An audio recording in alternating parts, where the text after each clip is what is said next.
تو میں پہلے تو آپ کے سامنے وہ پورا جو ایک ٹریل ہے یہاں پہنچنے کے لیے کہ کیا کیا راستے میں ایونٹس ہوئے جس کی وجہ سے ہم وہاں پہنچے وزیر آباد پہ، اور اس کے بعد کیا ہوا، اور اس کے بعد میرے چند سوال ہیں اور مجھے ان کے جواب پتہ ہیں، لیکن میں قوم کے سامنے وہ سوال رکھوں گا جب میں یہ آپ کو ہر مرحلے سے لے کے جاؤں۔ سب سے پہلے کیا ہوا؟ رجیم چینج ہوئی، رجیم چینج کی پوری سازش ہوئی۔ مجھے پتہ ہے اس سازش میں کون کون ملوث تھا، کس نے کیا پلاننگ کی، کیا ان کی سوچ تھی، کیسے انہوں نے پیسہ چلایا، کیسے ہمارے ایک آدمی نے فیصلہ کیا گورنمنٹ گرانے کا، کیسے اس نے جب حکم کیا تو ہمارے ایلائز ہمارے سے ہٹے، کیسے ہمارے لوگوں کو امریکن ایمبیسی میں ہمارے بیک بینچرز کو بلا کے بات چیت کی گئی، ان کی میٹنگز کی گئیں، اور وہ سب سے پہلے وہ لوٹا ہوئے، کیسے ان کو پیسے ملے۔ یہ سارا اب عوام سب سمجھ گئی ہے کہ یہ ہوا کیا تھا۔ گورنمنٹ گرا دی، 9 اپریل کو گورنمنٹ گر گئی، لیکن جو 10 اپریل کو ہوا وہ پاکستان کی تاریخ کا ایک پہلی دفعہ ایک اس طرح کا منظر قوم کے سامنے آیا، اور وہ کیا ہوا؟ پہلی دفعہ پاکستان کی قوم سڑکوں کے اوپر آئی، لاکھوں لوگ سڑکوں پہ آئے، اور سارے لاکھوں لوگوں نے ایک بات کہی کہ امپورٹڈ حکومت نامنظور۔ یہ کبھی بھی جو پلان کر رہے تھے، جو رجیم چینج کے پیچھے جو ماسٹر مائنڈ تھا، جنہوں نے ساری پلاننگ کی، یہ کوئی بھی نہیں یہ سمجھ رہا تھا کہ پاکستان میں یہ ہوگا، کیونکہ کبھی پہلے ہی نہیں ہوا تھا۔ گورنمنٹس گرائی جاتی تھی، مٹھائیاں بانٹی جاتی تھی۔ تو پہلی دفعہ ایک باشعور، ایک جاگی ہوئی، ایک بیدار قوم سڑکوں پہ نکلی، اور ان کو سمجھ آ گئی کہ یہ کیا ساری گیم ہوئی تھی، اور ہمارے اوپر اس ملک کے نامور ڈاکوؤں کو، جرائم پیشہ لوگوں کو مسلط کر دیا گیا۔ تو قوم کھڑی ہو گئی ان کے خلاف۔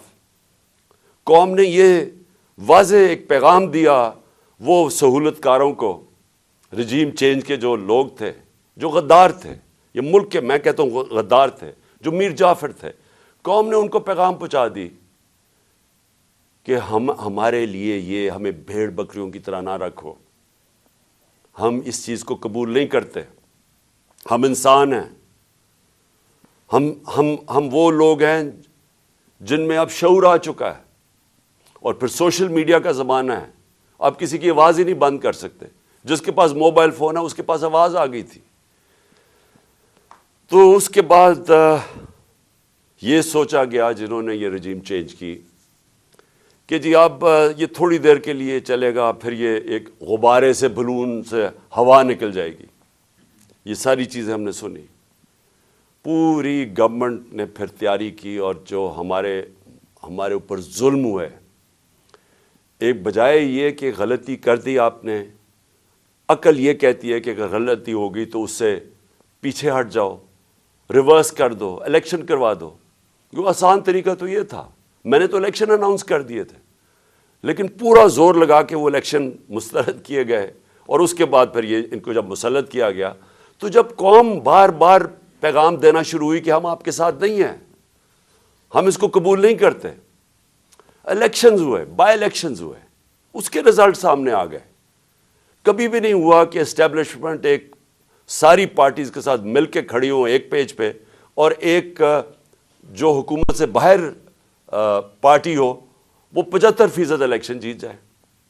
قوم نے پیغام دے دیا، لیکن بجائے اس کے کہ قوم کیا کہہ رہی ہے اس کی آواز سننے کے لیے، ایک طاقت کا استعمال کیا گیا، ہمارے اوپر تشدد کیا گیا، کیسز بنائے گئے۔ پتہ نہیں میرے اوپر کتنے 50-60 کیسز ہیں، مجھے تو یہ بھی نہیں یاد اب کتنے کیسز ہیں۔ مجھے دہشت گردی کا کیس بنایا گیا، پکڑنے آئے مجھے پولیس والے، اور اس کے بعد ہر قسم کے کیسز ہیں ڈسکوالیفائی کرنے کے لیے، کسی طرح راستے سے اسے ہٹاؤ۔ جب پتہ چل گیا کہ عوام ادھر کھڑی ہے، تو پھر بھی بجائے عوام کے ساتھ کھڑے ہونے کے، چوروں کے ساتھ کھڑے ہو کے کوشش کی گئی کہ کسی نہ کسی طرح اس کو راستے سے ہٹایا جائے، اور ہم نے ہر بار دیکھا استعمال کرتے ہوئے 25 مئی کو جس طرح کا ظلم کیا گیا. کبھی ایسے نہیں ہوا کہ ایک پرامن احتجاج یہ جو ہمارا تھا لانگ مارچ، کتنی ہمارے خلاف 3 لانگ مارچز ہوئی، کوئی کسی کا راستہ نہیں روکا.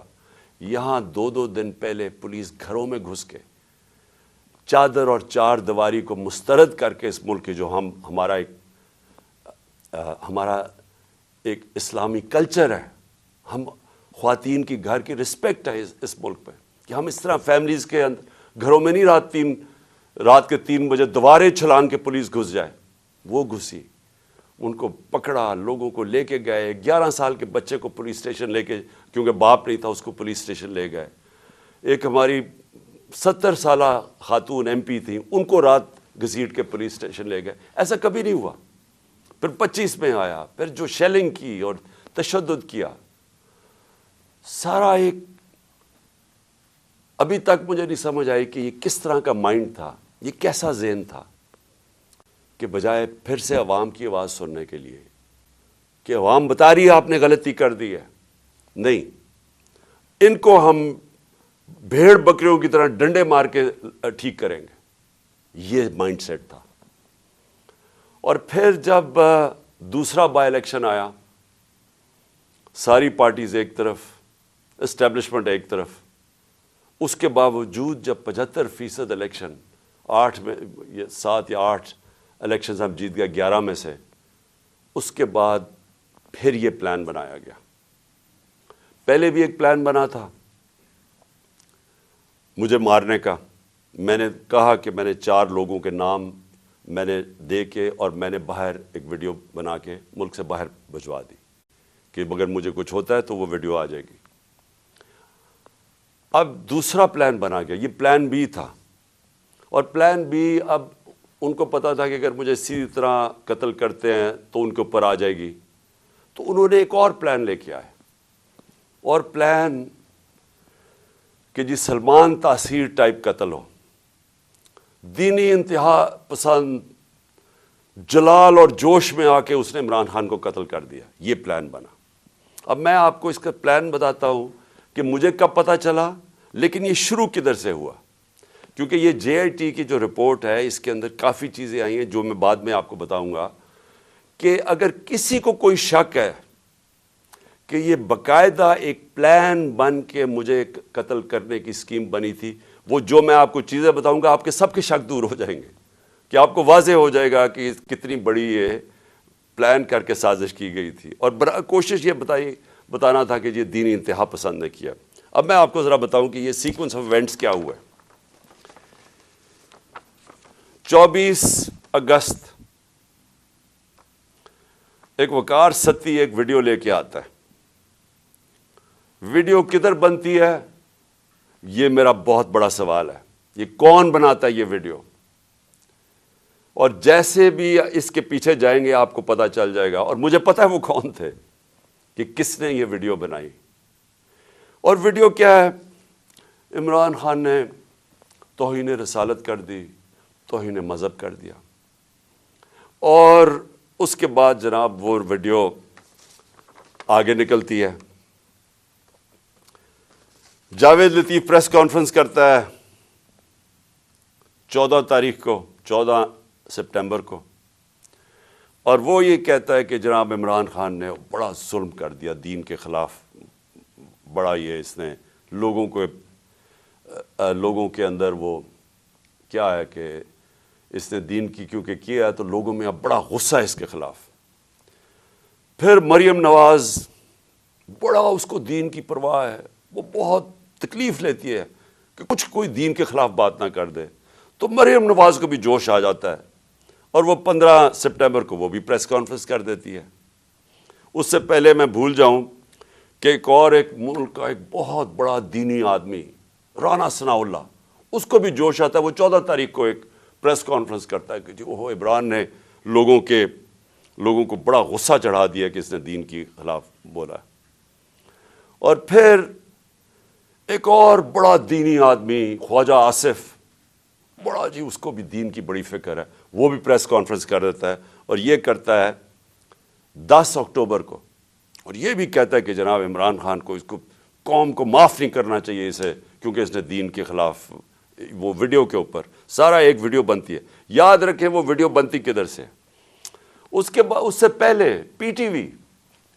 اب پی ٹی وی، آپ سمجھ جائیں کہ اس کے پیچھے کون ہوگا. 4 دن پی ٹی وی کو حکم ملتا ہے کہ عمران کے خلاف پورا کیمپین کریں کہ اس نے دین کی توہین کی ہے. میں صرف آپ پہلے یہ جو بڑے آپ کو میں نامور نام بتائے ہیں جن کو دین کی بڑی فکر ہے، مجھے ذرا بتائیں، 30 سال سے یہ دونوں جماعتیں اقتدار میں ہیں، مجھے بتائیں کہ کبھی انہوں نے جا کے پاکستان سے باہر کی بات کر رہا ہوں، کبھی انہوں نے دین کا نام لیا؟ کبھی ان کو فکر ہوئی ہے دین کی؟ یہ ان کی آپ سٹیٹمنٹس اٹھا کے دیکھیں، یہ باہر جا کے ایک ہی بات کرتے رہے. میں 90 کی دہائی سے بات کر رہا ہوں کہ جی ہمیں مدد کر دو مغرب، امریکہ ہمیں مدد کر دے، کیونکہ اگر ہم نہیں ہیں تو دینی انتہا پسند پاکستان کے اوپر آ جائیں گے، بنیاد پرست دین کو پاکستان کے اوپر چھا جائیں گے. کیونکہ یہ ڈراتے تھے ایران کے اندر جب خمینی کی انقلاب آیا، اسلامی انقلاب آیا، تو یہ ہمیشہ جا کے مغرب کو خوش کرتے تھے کہ پاکستان میں بھی وہ انقلاب آ جائے گا اگر ہماری اب مدد نہیں کرتے.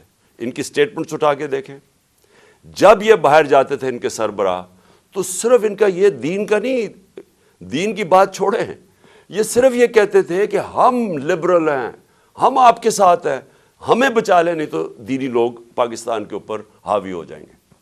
یہ ان کی کیمپین رہی ہے باہر پاکستان سے. میں واحد، اور مجھے فخر ہے اس چیز کے اوپر، لیکن وہ اس لیے نہیں کہ میں کوئی کسی ووٹ لینے کے لیے کر رہا تھا. یہ میرا عقیدہ ہے، یہ میرا ایمان ہے، اور صرف جس کا ایمان ہو تو وہ جس طرح کی باتیں کر سکتا ہے. اور مجھے بتانے کی ضرورت نہیں ہے کہ ہر انٹرنیشنل فورم پہ میں نے اپنے جو ہمارے مسلمانوں سے زیادتیاں ہوتی ہیں جو مغرب میں رہتے ہیں، اسلاموفوبیا، اور پھر جو نبی صلی اللہ علیہ وسلم کی شان میں گستاخی کی جاتی ہے، اس کے اوپر واحد میں چیلنج کرتا ہوں، میں واحد وہ پاکستان کا پرائم منسٹر ہوں جس نے اس کی بات کی ہے. ہر انٹرنیشنل فورم پہ بات کیا میں نے، اور پھر سے میں ریپیٹ کرتا ہوں کہ میں کسی کو خوش کرنے کے لیے نہیں کر رہا، یہ میرا ایمان کا حصہ ہے. اور میں نے اس لیے نہیں کی کہ میں وہ جا کے کوئی پوائنٹ سکورنگ کر رہا تھا مغرب میں جا کے. میں مغرب کو بڑی اچھی طرح جانتا ہوں. میں جو ہمارے ملک پاکستان کے لوگ مغرب میں رہتے ہیں اور مسلمان مغرب میں رہتے ہیں، مجھے پتہ ہے ان کے اوپر کیا دشواریاں گزرتی ہیں. مجھے پتہ ہے ہندوستان میں اس وقت مسلمانوں کے اوپر کیا ہو رہا ہے، جو مسلمان ہندوستان میں. اس لیے میں نے ہر فورم کے اوپر یہ بات اٹھائی. میں اپنے جو لوگ جو مشکل وقت سے گزرتے ہیں، جو ان ملکوں میں رہ رہے ہیں، میں نے ان کے لیے بات کی کہ بڑے مشکل حالات میں وہ گزرتے ہیں، ان کو چھیڑتے ہیں، برا بھلا کہتے ہیں، اور عورتوں نے جب اپنا سر کور کیا ہو ان کو جا کے گالیاں نکالتے ہیں کئی دفعہ سڑکوں کے اوپر. اور جو مسلمان لگے، یعنی جس کی داڑھی ہو، اور وہ جو لگتا تھا، اب تو خیر داڑیاں ٹرینڈی ہو گئی ہیں، تو ان کے اوپر یہ باتیں، ان کو آوازیں لگاتے تھے لوگ. تو میں نے ان کے لیے کہا تھا. اور پھر یہ جس طرح سارے ہمارے مسلمانوں کو تکلیف ہوتی ہے، ہمیں وہ تکلیف پہنچتی ہے جب ہمارے نبی صلی اللہ علیہ وسلم کی شان میں گستاخی کی جائے، تو یہ میں نے ہر فورم پہ اٹھایا. اس کے اوپر یہ پروگرام تیاری ہو رہی ہے کہ جناب وہ آدمی دین کی توہین کر رہا ہے. اور یہ اس لیے نہیں کر رہے تھے کہ ان کو، یہ جو لوگ ہیں، یہ جو لٹیروں کے میں نام لے رہا ہوں، یہ سارے نامور ڈاکو ہیں جن کے میں نے نام لیے. ڈرانا سنانا والا بدماش ہے، سارا فیصل آباد میں جانتا ہے، ان کو کوئی دین سے تعلق نہیں ہے. یہ سارا پلان بن رہا تھا، یہ ایک سکرپٹ کے مطابق چل رہے تھے. مجھے اندر سے 3.5 سال میں گورنمنٹ میں رہا ہوں، میری اندر سے ظاہر ہے میرے کنیکشنز ہو گئے تھے. مجھے اندر سے ایجنسیز کے اندر سے پیغام آیا کہ یہ پلان بن رہا ہے آپ کو قتل کرنے کا، دین کے نام پہ، وہی سلمان تاثیر والا قتل. تو میں نے پھر 2 جلسوں کے اندر اس کی بات کی. میں نے 7 اکتوبر کو میرا ایک جلسہ تھا، اور اس سے پہلے 24 سپٹمبر کو میرا جلسہ تھا. ان دونوں جلسوں میں میں نے یہ بتایا کہ یہ پلان بن رہا ہے مجھے قتل کرنے کا. کیونکہ وہ جو 4 تھے بند کمروں میں جنہوں نے فیصلہ کیا تھا، انہوں نے یہ سوچا ہوگا کہ اگر وہ قتل تو ان کے نام آ جائیں گے، لہٰذا انہوں نے اس شیپ پر ڈالا کہ جی وہ دینی انتہا پسند اشتعال میں آ کے اس نے عمران خان کو قتل کر دیا. یہ پلان بنا تھا اور ان کو پتا تھا کہ اس سے ان کو ان کے اوپر سے اتر جائے گی بات. تو یہ ساری پلاننگ بندی شروع ہوئی تب سے. اور پھر وزیر آباد، اب وزیر آباد میں کیا ہوتا ہے میں ذرا آپ کو پھر زیادہ بتا دوں، یاد کرا دوں کہ ہوا کیا. وزیر آباد میں وہ جب اس لڑکے نے گولیاں چلائیں، یہ جو نوید یا جو بھی اس کا نام تھا، تو سب سے پہلے ایک چیز یاد رکھیں کہ اس نے پسٹل سے ریپڈ فائر کیا. میں آپ کو یہ بتا دوں میں نے پسٹل شوٹنگ کی ہوئی ہے. پسٹل شوٹنگ کے اندر اگر آپ سنگل شاٹ بھی چلاتے ہیں اور اگر آپ پریکٹس نہ ہو تو وہ بھی اوپر چلا جاتا ہے، کبھی ٹرائی کر کے دیکھ لیں. لیکن اگر آپ ریپڈ فائر کرتے ہیں تو وہ ناممکن ہے، جب تک آپ کو پریکٹس نہ ہو وہ ناممکن ہے کہ وہ سیدھا اوپر نہ چلا جائے. اس لڑکے نے، اور اگر وہ پیچھے سے وہ ابتسام ہمارا ہیرو نہ آتا، وہ بھی اللہ نے بچانا تھا مجھے، وہ نہ اوپر اس کے ہاتھ کرتا تو وہ یہ ساری گولیاں اوپر لگنی تھی. وہ کیونکہ اس کا ہاتھ لگتا ہے وہ اس کی گولیاں نیچے لگتی ہیں، لیکن اس کا ہاتھ ایسے جاتا ہے، وہ اوپر نہیں جاتا. اس کا مطلب وہ ٹرینڈ آدمی تھا. تو وہ ادھر سے گولی آتی ہے. لیکن جب میں گر رہا تھا، میری ٹانگ پہ جب گولیاں لگیں، کیونکہ ٹانگ پہ جب گولیاں لگی میں گر گیا، تو جب میں گر رہا تھا میرے اوپر سے گولیاں، اور مجھے واضح ہوا کہ دو مجھے سنے، ایک اس کا برسٹ سنا اور اس کے اوپر ایک اور میں نے دو برسٹ، یعنی کہیں اور سے بھی گولیاں آئیں. میں کہتا رہ گیا کہ سامنے سے گولیاں آئی ہیں، کیونکہ مجھے اوپر سے گولیاں میرے گزری جب میں گر رہا تھا. تو ایک دم میں ابھی ہاسپٹل پہنچتا ہی نہیں ہوں، شوکت تھانہ پہنچتا نہیں ہوں، اس کی سٹیٹمنٹ آ جاتی ہے، ایک ریکارڈ کر کے اس کی سٹیٹمنٹ آ جاتی ہے. اور ریکارڈ سٹیٹمنٹ کیسے آتی ہے؟ اس کی ریکارڈڈ سٹیٹمنٹ آتی ہے کہ میں اکیلا تھا. یہ سب سے امپورٹنٹ چیز ہے، کسی نے اس کو پروگرام کیا ہوا تھا. اگر آپ کو شک بھی ہونا کہ یہ آدمی، یہ طوطا اس کو پڑھایا نہیں ہوا تھا، تو اس کی آپ پہلی سٹیٹمنٹ سن لیں کہ میں اکیلا تھا. کیا ضرورت ہے آپ کو کہنے کی میں اکیلا تھا؟ آپ نے تو یہ پڑھایا گیا نا کہ جی میرا بڑی توہین ہوگی مذہب کی، اس لیے میں نے عمران خان کو مار دیا. اسکرپٹ تو یہ تھی. اکیلا کدھر سے ایڈ ہو گیا؟ اس لیے اکیلا تھا کیونکہ اگر اور تھے تو اس کا مطلب کہ دینی انتہا پسند نے نہیں مارا. اگر اور پتہ چل جائے گولی مارنے والے، تو اس کا مطلب کہ پورا ایک پروگرام بنا ہوا تھا عمران خان کو قتل کرنے کا. تو اس لیے اس نے میں اکیلا تھا. اور اس کی جو پہلی سٹیٹمنٹ تھی وہ بھی بڑی مزیدار ہے. کون سے پولیس، ابھی گولیاں لگی ہیں مجھے، ابھی میں ہاسپٹل بھی نہیں پہنچا، تو کون سا پولیس ایک سٹیٹمنٹ اس کی ریکارڈ کر کے تو جا کے سلیکٹڈ لوگوں کو دیتی ہے، وہ جو کہ مخالف ہے تحریک انصاف کے، ان رپورٹرز کو دیتے ہیں جو ہمارے خلاف ہے. اب یہ ذرا سنیں، اس کی سٹیٹمنٹ آتی ہے اور سٹیٹمنٹ ریکارڈ کون کرتا ہے؟ ڈی پی او گجرات اپنے فون سے اس کی سٹیٹمنٹ ریکارڈ کراتا ہے، اور ڈی پی او گجرات اس کے فون سے کدھر جاتی ہے سٹیٹمنٹ؟ وہاں رکتی نہیں ہے سٹیٹمنٹ. یعنی چلیں اگر آپ اپنے لیے، آپ نے پولیس نے اپنے لیے سٹیٹمنٹ رکانی چلے وہ بھی مان لیں، لیکن نہیں، ابھی تفتیش بھی نہیں ہوئی، ایف آئی آر بھی نہیں کٹی، اور وہ سٹیٹمنٹ کس کو بھیجتا ہے؟ اب ذرا دیکھ لیں.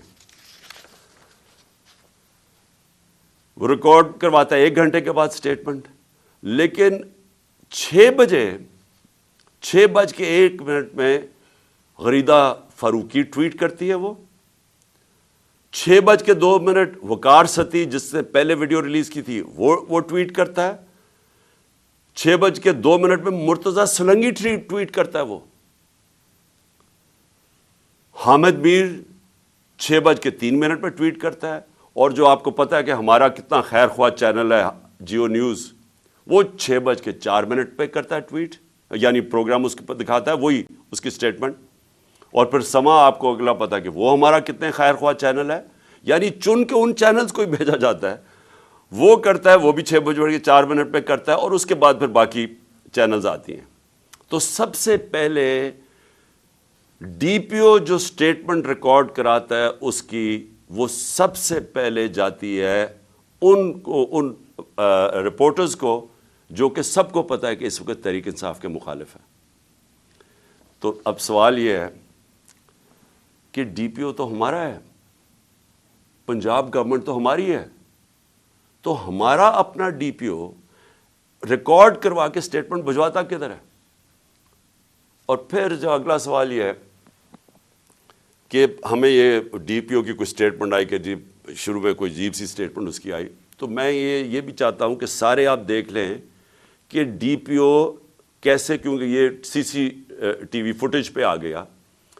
ابھی میں بعد میں آتا ہوں کہ یہ ڈی پی او گجرات نے انکوائری سے کتنی ہماری مدد کی، لیکن وہ میں بعد میں آتا ہوں۔ تو سی سی ٹی وی فوٹیج کے اوپر ڈی پی او اپنا موبائل فون دے رہا ہے ایس ایچ او کو کہ ریکارڈ کریں۔ تو میں چاہتا ہوں پہلے یہ دیکھ لیں تاکہ آپ کو اس میں کوئی شک نہ ہو کہ ہوا کیا ہے، کیونکہ میں آگے جو باتیں کروں گا یہ اس کے ساتھ جڑی ہوئی ہیں۔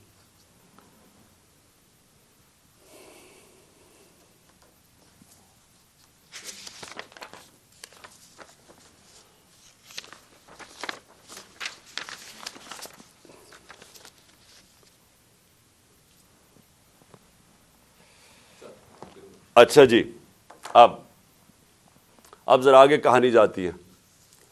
مجھے تو پہلے ہی پتا تھا کہ کون اس پہ پیچھے ہے، کیونکہ میں نے تو آپ کو کہا کہ میں نے پبلک جلسوں کے اندر سٹیٹمنٹس دے دی تھی کہ یہ میرے اوپر پورا پلان ہو رہا ہے۔ تو ظاہر ہے جب مجھے پتا تھا پلان ہو رہا ہے، مجھے یہ بھی اندر سے پتا تھا کہ کون اس میں ملوث ہے۔ اب میں نے 3 نام، جب میں ہاسپٹل پہنچا میں نے 3 نام دے دیے کہ یہ 3 لوگ ہیں جو کہ اس میں ملوث ہیں۔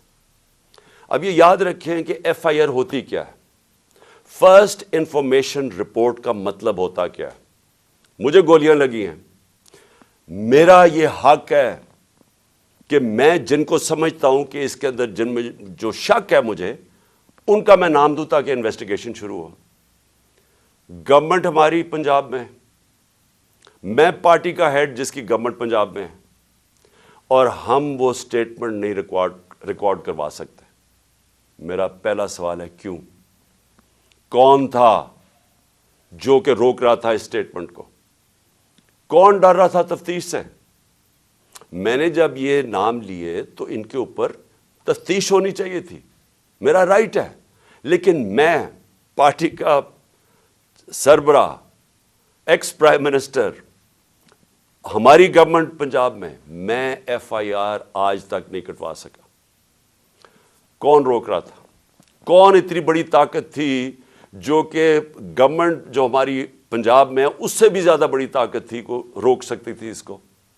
یہ میرا سب سے بڑا پہلا سوال ہے کہ یہ روکا گیا، میں ایف آئی آر رجسٹر نہیں کروا سکا، اور آخر میں جو ایف آئی آر رجسٹر کروائی گئی اس میں وہی اسکرپٹ کے مطابق ایک شوٹر رکھا تھا۔ تو اب یہ جی آئی ٹی کی رپورٹ بڑی ریلیونٹ ہے جو کہ اب آگے ادھر سے نکلتی ہے۔ پہلے تو اس کے بعد کیا ہوتا ہے، ہم پوری کوشش کرنے کے بعد فیل ہو جاتے ہیں ایف آئی آر ریکارڈ کروانے کے لیے۔ اس کے بعد جے آئی ٹی بن جاتی ہے۔ اب جے آئی ٹی کی فائنڈنگز کیا آتی ہیں؟ اب تک جے آئی ٹی کی فائنڈنگز کیا ہیں؟ اور میں یہ آپ کو بتا دوں کہ جتنی مشکلوں سے جے آئی ٹی آپریٹ کر رہی ہے، کیونکہ وہ میں آپ کو بتاتا رہوں گا کہ کون اس کے اندر کوآپریٹ ہی نہیں کر رہا ہے۔ جب جے آئی ٹی نے ڈی پی او کو کہا کہ آپ کا ہمیں موبائل فون کی ضرورت ہے، ہمارے نیچے پنجاب گورنمنٹ کے نیچے ڈی پی او منع کر دیتا ہے، ڈی پی او واضح کہہ دیتا ہے کہ میں نہیں آپ سے کوآپریٹ کرتا، آتا بھی نہیں ہے۔ اب ہمارے ہوتے ہوئے ہمارا ڈی پی او گجرات، اس کو اب عدالت کے ذریعے بلایا جائے گا جے آئی ٹی کے اندر۔ پھر کیا ہوتا ہے؟ وہ جو شام کو جب ایک دفعہ ڈی پی او اس کی سٹیٹمنٹ ریکارڈ کر دیتا ہے، 8 گھنٹے کے لیے اس کو نوید کو سی ٹی ڈی اٹھا لیتی ہے۔ سی ٹی ڈی پھر ایک اور ویڈیو ریلیز کرتی ہے رات کے 12 بجے۔ اور سی ٹی ڈی کا کیا کام تھا اس ویڈیو کو ریلیز کرنا. پھر ایک اور چیز ہے کہ سی ٹی ڈی جب وہ ویڈیو ریلیز کرتی ہے جو اس کی بیک گراؤنڈ ہے وہ چینج کر دیتی ہے بعد میں. پھر سی ٹی ڈی کے جو اس آدمی کو جو ملوث تھا اس کو جب بلایا جاتا ہے جے آئی ٹی میں وہ بھی منع کر دیتا ہے کہ میں نہیں آتا. پھر سے پنجاب گورنمنٹ کے نیچے ہے وہ منع کر دیتا ہے کہ میں نہیں کوآپریٹ کرتا.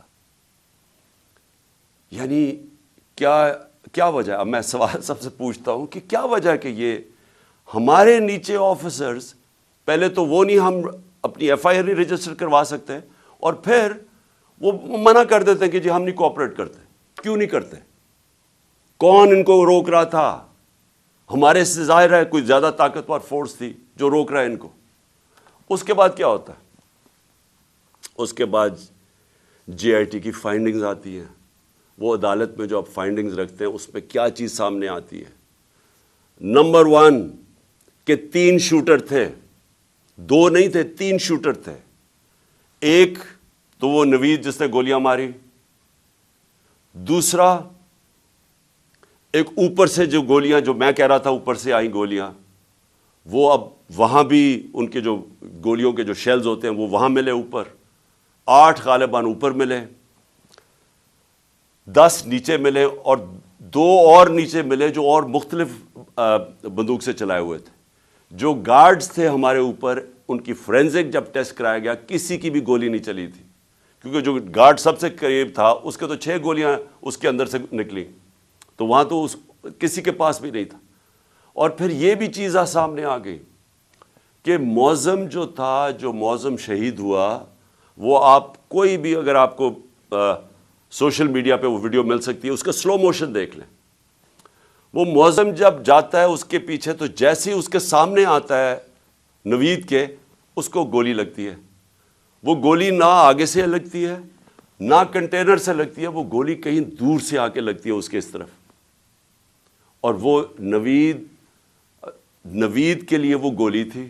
معظم راستے میں آ گیا کیونکہ یہ لیاقت علی خان والا ٹائپ انہوں نے انسیڈنٹ بتانا تھا، کیونکہ فوری طور پہ جو ایک آدمی کو مار کے کہیں جی بس ایک آدمی ہم نے مار دیا، تو وہ بچ گیا نوید اور معظم شہید ہو گیا. اچھا، اب نہ وہ کوآپریٹ کر رہے ہیں، نہ ہمارے جو ہم چاہ رہے تھے کہ اس وقت ایکس پرائم منسٹر پہ ہوا ہے، ساری گورنمنٹ کوآپریٹ کرے گی. ہمیں تب ہی پتہ چل گیا جب میں ایف آئی آر رجسٹر نہیں کروا سکا کہ کوئی کوآپریشن نہیں ملے گی. پھر ایک اور ہے جو اس کا موبائل فون ہے.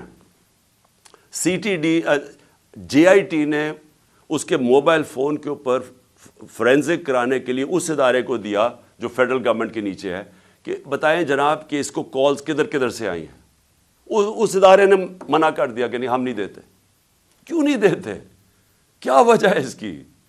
تو اس سے آپ خود سر میں چاہتا ہوں کہ آپ خود ذرا سوچ لیں کہ یہ ہو کیا رہا ہے کہ یہ ملک کے اندر بجائے آپ یہ سوچیں کہ ملک کے سربراہ کو قتل کرنے کی سازش ہے، یہ ساروں کو مدد کرنی چاہیے، وہ کوئی مدد نہیں کر رہا. وہ تو چھوڑے فیڈرل ادارے کو، اپنے جو نیچے پولیس کام کر رہی ہے وہ نہیں مدد کرنے کے لیے تیار. اب آگے چلیں. اب بات بڑی سمپل رہ گئی ہے. میرا یہ سوال یہ ہے کہ کون کون لوگ اس کے اندر ملوث ہو سکتے ہیں؟ مجھے پتہ ہے کون ہے وہ.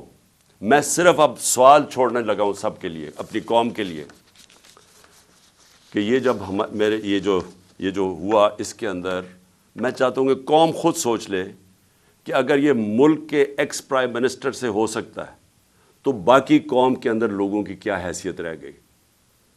یعنی جب ہم قانون کی حکمرانی کی بات کرتے ہیں تو اس کا مطلب یہ ہوتا ہے کمزور اور طاقتور ایک ہی قانون سب کے لیے. تو یہاں تو اب واضح ہو جانا چاہیے کہ اگر ایکس پرائم منسٹر اور سب سے بڑی پارٹی کے سربراہ اگر اس سے زیادہ طاقتور لوگ ہیں تو وہ بھی نہیں انصاف لے سکتا. جو زیادہ طاقتور ہیں ان کا رول چلتا ہے، جنگل کا قانون ہے پاکستان میں. تو میرے آپ سوال ہیں، میں سب سے پہلے پھر شروع کرتا ہوں. ویڈیو کس نے بنائی جس میں یہ بتایا چن چن کے چیزیں جمع کر کے بتایا گیا جی عمران خان نے توہین مذہب کر دی؟ وہ کون تھے؟ وہ کون سا ادارہ تھا؟ مجھے پتہ ہے وہ کون سا ہے، لیکن میں آپ سب کے سامنے چھوڑ رہا ہوں. اور میں امید کرتا ہوں کہ جب یہ جے آئی ٹی ان لوگوں کو بلا کے سوال پوچھے گی تو ہم سب کو بتا سکیں گے وہ کون ہے۔ دوسرا کہ جو میں پہلے کیوں نہیں ایف آئی آر میں کروا سکا، وہ کون پاور تھی جس نے روکا ایف آئی آر کو؟ مجھے پتا ہے وہ کون تھی، لیکن یہ میں سوال چھوڑتا ہوں۔ ڈی پی او گجرات کے اوپر میرے دو سوال ہیں۔ کس نے اسے کہا تھا کہ یہ ویڈیو بھیجے ان صحافیوں کی طرف؟ کس نے کہا تھا کہ پہلے ان کے ہمارے مخالف صحافیوں کے پاس ویڈیو کیسے پہلے پہنچ گئی؟ کس نے بھجوائی تھی؟ کس نے ان کو حکم کیا تھا؟ مجھے پتا ہے وہ کون تھا۔ اور پھر سی ٹی ڈی، کس نے کہا تھا سی ٹی ڈی کو یہ ویڈیو بنانے کا، جو انہوں نے رات کے 12 بجے دوسری ویڈیو ریلیز کی؟ وہ کون تھا؟ وہ پنجاب گورنمنٹ تو نہیں تھی، تو وہ کون، کس نے ان کو کہا تھا کہ آپ بھیجیں؟ اور پھر وہ پیچھے بیک گراؤنڈ چینج کرنے کی کیا ضرورت تھی؟ اگر آپ کو کسی چیز کا ڈر ہی نہیں، آپ تفتیش کر رہے ہیں، تو یہ ایک دم وہ چینج کیوں کرنے، کیوں ثبوت چھپا رہے تھے؟ اور پھر جے آئی ٹی کے اندر سے چیزیں لیک ہوئیں اور ایک مخالف ہمارے جو بڑا ہمارے اگینسٹ بولتا ہے اس اینکر کو پہنچائی گئی۔ وہ کس نے پہنچائی تھی؟ کون تھا ہمارے جے آئی ٹی کے اندر کہ جے آئی ٹی کے اندر سے، اور یہ ایک جرم ہے کہ کوئی جے آئی ٹی کے اندر سے انفارمیشن لیک نہیں کر سکتا جب تک وہ عدالت میں نہ جائے۔ میں جو آپ کے سامنے چیزیں لے کے آ رہا ہوں یہ ساری عدالت میں جا چکی ہیں۔ اس عدالت کے اندر ایک پولی گراف ٹیسٹ کیا ہے۔ پولی گراف ٹیسٹ وہ ہوتا ہے جب آپ ایک انسٹرومنٹ ہوتا ہے، وہ جب لگا کے آپ کے دل کے اوپر لگایا ہوتا ہے، تو وہ جب آپ سے سوال پوچھتے ہیں تو اس میں پتہ چلتا ہے کہ آپ سچ بول رہے ہیں، جھوٹ بول رہے ہیں۔ تو اس نوید کے اوپر جب انہوں نے وہ ٹیسٹ کیا تو پولی گراف ٹیسٹ کے اندر دو چیزیں واضح سامنے آ گئیں۔ ایک، جب نوید سے پوچھا گیا کہ آپ کے ساتھ کن کن لوگوں نے، صرف ایک آدمی کے علاوہ کسی نے آپ کو کانٹیکٹ کیا تھا؟ اس نے کہا نہیں کیا تھا۔ جھوٹ نکلا۔ وہ جھوٹ اس لیے واضح ہو گیا کہ اس کے پیچھے پورا ایک پلاننگ ہوئی تھی، اس کو پورے تیار کر کے بھیجا تھا۔ دوسرا، اسے سوال پوچھا گیا کہ کیا آپ کو ٹریننگ تھی پسٹل شوٹنگ کی؟ اس نے کہا کوئی ٹریننگ نہیں تھی۔ وہ پھر جھوٹ صاحب آ گیا پولی گراف کے اوپر، کیونکہ ظاہر ہے وہ ٹرینڈ آدمی، اس کی ٹریننگ کروا کے بھیجا گیا تھا۔ تو سارا جو انہوں نے پورا کیس بلڈ کیا تھا کہ ایک دینی انتہا پسند نے عمران خان کو قتل کیا، اور اس نے شروع میں تو کہا کہ میں نے مار دیا ہے، تو وہ جو سارا کیس تھا وہ سارا کیس انہی جے آئی ٹی کی فائنڈنگ سے ختم ہو جاتا ہے۔ جس وقت 3 شوٹر آ گئے تو اس کا مطلب ایک پلان طریقے سے یہ اسیسینیشن اٹیمپٹ تھی۔ اور جب اس کے اوپر یہ بھی چیزیں واضح ہو گئی کہ اس کو ٹرین کیا ہوا تھا، تو اور پھر یہ بھی پتہ چل گیا کہ یہ کوئی دینی آدمی نہیں تھا۔ جس طرح وہ جو میں نے خواجہ آصف وغیرہ کے نام لیے ہیں، رانا ثناء اللہ وغیرہ کے اور مریم نواز کے، یہ کوئی دینی لوگ نہیں ہیں۔ اسی طرح یہ بھی کوئی دینی آدمی نہیں تھا کہ جس کو بڑا اشتعال میں آ کے یہ کچھ کرے۔ تو یہ بھی ایک پلانڈ اسیسینیشن اٹیمپٹ تھا۔ میں آخر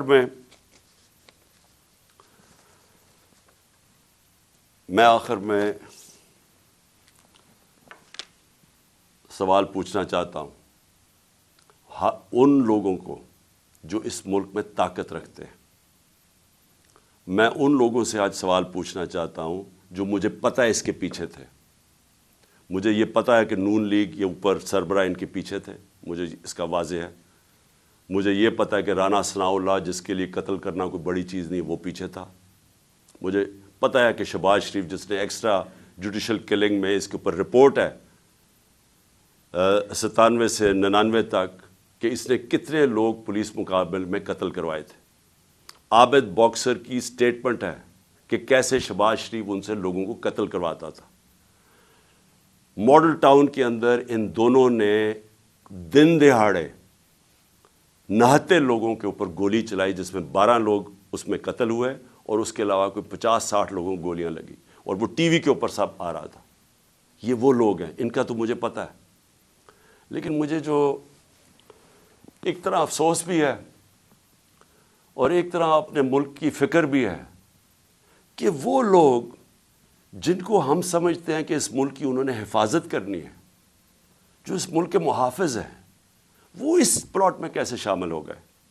کیونکہ ان کے بغیر یہ ہونا نہیں تھا. جو سارا کور اپ ہوا ہے وہ کبھی بھی یہ جو دو کرمنلز ہیں یہ نہیں کر سکتے تھے، شہباز شریف اور رانا ثناء اللہ. یہ اس سے زیادہ طاقتور لوگ کر سکتے تھے، صرف وہ یہ کور اپ میں شامل تھے. سارا جو طریقے سے اس نے کہا جی میں اکیلا ہوں، اسے منہ سے بلوایا گیا، ایویڈنس پولیس کے اوپر پریشر ڈالا گیا، ایف آئی آر نہیں، یہ دونوں نہیں کروا سکتے تھے. ان کے پیچھے ہمارے وہ لوگ ہیں جن کو ہم سمجھتے ہیں کہ ہمارے ملک کی حفاظت کریں گے.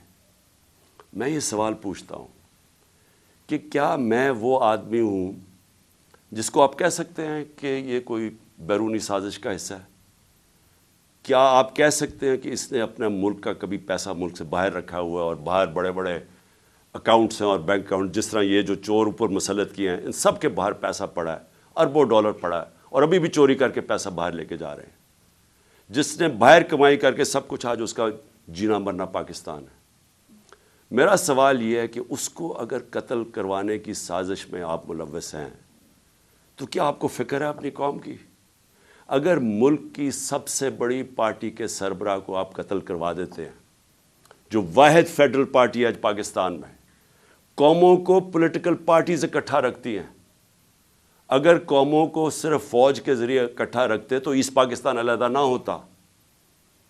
ایسٹ پاکستان کی جو پاکستان کی سب سے بڑی پارٹی تھی، اس کے خلاف جب اپنے ملک کی اسٹیبلشمنٹ چلی جاتی ہے اور وہ ملک ٹوٹ جاتے ہیں. اگر آپ وہ پارٹی کے سربراہ کو ختم کرنا چاہتے ہیں جو واحد اس وقت ملک کا ایک ملک کی فیڈریشن کی اس وقت ایک ہی آدمی ہے جس کی ساری جگہ ووٹ بینک بھی ہے، جو اکٹھا بھی رکھ سکتا ہے، تو یہ کس کے لیے کیا جا رہا ہے؟ کیا یہ پاکستان کی بہتری کے لیے کیا گیا؟ مجھے پتہ ہے کون تھے، اور مجھے افسوس سے کہنا پڑتا ہے مجھے بڑے افسوس سے کہنا پڑتا ہے کہ جب مجھے گولیاں لگی اور جب میں تب سے 3 مہینے یہ میری ٹانگ کو ٹھیک ہونے میں 3 مہینے لگیں گے، کیونکہ جب آپ کی نچلی ٹانگ ٹوٹتی ہے وہ 3 مہینے لگتے ہیں اس کو ہیل ہونے میں. تو میں 2 کمروں میں بند ہوں. میں بار بار اپنے سے سوال کرتا ہوں کہ کیسا مائنڈ سیٹ ہے، وہ کون سا ذہن ہے، اور وہ مجھے پتہ ہے کون سا ذہن ہے کہ جو یہ سوچ سکتا ہے کہ اپنے ملک کو نقصان پہنچا سکتا ہے، کیونکہ یہ ملک کو نقصان ہوگا. آپ اگر ملک کی پولیٹیکل پارٹیز کو کمزور کرتے ہیں اور فیڈرل پارٹی کو، تو اس سے بڑا ملک کا نقصان کیا ہو سکتا ہے؟ یعنی یہ آپ کے دشمن کر سکتے ہیں. یہ دشمنوں کا پلان تو ہو سکتا ہے کہ ملک کو کمزور کرو اور ان کی پولیٹیکل پارٹیز کو کمزور کرو، فیڈریشن کو کمزور کرو، لیکن وہ لوگ جنہوں نے ملک کی حفاظت کرنی ہے وہ کیسے سوچ سکتے ہیں؟ اور میں بار بار میرے یہ ذہن میں چیز آتی ہے، اور مجھے پتہ ہے کہ بدقسمتی سے یہ صرف 1-2-3 لوگوں کی یہ سازش تھی، اور مجھے یہ بھی پتہ ہے کہ ہمارے ملک کی جو فوج ہے وہ ہر روز قربانیاں دے رہی ہے اس ملک کے لیے. وہ وار آن ٹیرر میں وہ قربانیاں نہ دیتے، آج ہماری حفاظت، یعنی ہم اس ملک میں کمفرٹیبل نہ ہوتے، ہمیں اعتماد نہ ہوتا کہ ایک ایسی ہمارے پاس سیکیورٹی فورس ہے جو اس ملک میں ہمیں سیکیورٹی دیتی ہے. لیکن اس ہر اداروں کے اندر کالی بھیڑیں ہوتی ہیں، اور یہ جس نے پلان کیا، مجھے پتہ ہے اور میں یہ چاہتا ہوں کہ یہ جے آئی ٹی کے ساتھ اب کوآپریشن کی جائے. یہ لوگ جو ایک جان کی آبسٹرکٹ کر رہے ہیں جسٹس، ان لوگوں کو ان کے اوپر ایکشن لیا جائے. اور میں آخر میں اپنے سپریم کورٹ کے چیف جسٹس سے کہنا چاہتا ہوں کہ میں نے شروع میں ہی کہا تھا کہ مجھے صرف انصاف کی ایک جگہ سے توقع ہے. جب یہ طاقتور لوگوں کو جن کے میں نے نام لیے ہیں، یہ کیسے انصاف ہونے دیں گے اگر یہ خود اس میں ملوث ہے؟ تو صرف ایک طاقتور اگر انکوائری، اس کو اگر چیف جسٹس اس کو بیک کریں، پاکستان کے سپریم کورٹ کے چیف جسٹس، تب ہی انصاف مل سکتا ہے. نہیں تو مجھے کوئی اب تک جو میں نے حالات دیکھے ہیں، جس طرح کی ہر جگہ رکاوٹیں ہیں، مجھے کوئی امید انصاف کی نہیں ہے۔ پاکستان زندہ باد۔